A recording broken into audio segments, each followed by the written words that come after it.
So this is for procedure A, part 1. This is the open system. And so I have a flask. I'm going to take 20 milliliters of vinegar and pour it inside.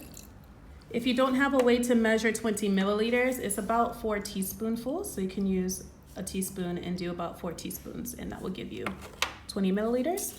I'm then going to take 1 teaspoon of baking powder. I'm going to put it on top of this piece of foil.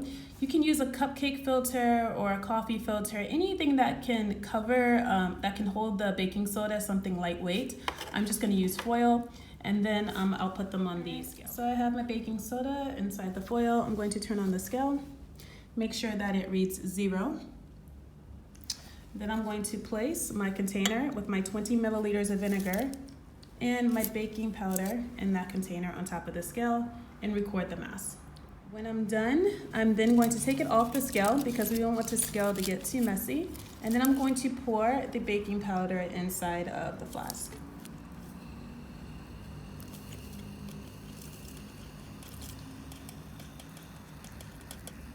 All right, I want to make sure that all of the reactant gets inside.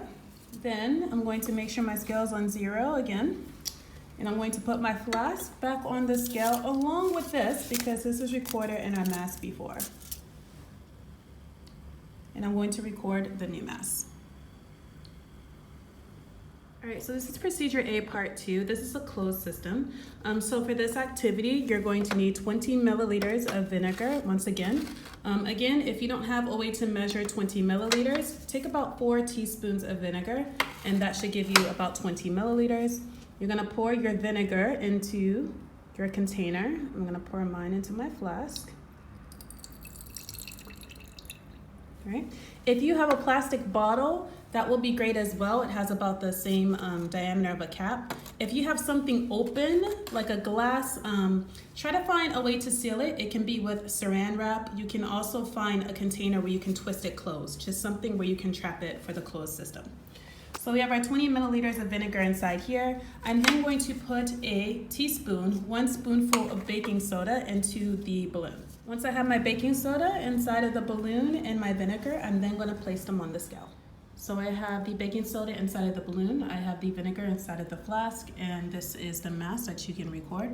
Container from the scale, you don't want your scale to get messy. Make sure the balloon is securely fastened around. You can also put a rubber band or something to secure it if you have that at home as well. And then we'll put the baking soda in. We're going to make sure our scale is zeroed out. Put this back on the scale and record the mass. So this is after reaction. This is the mass.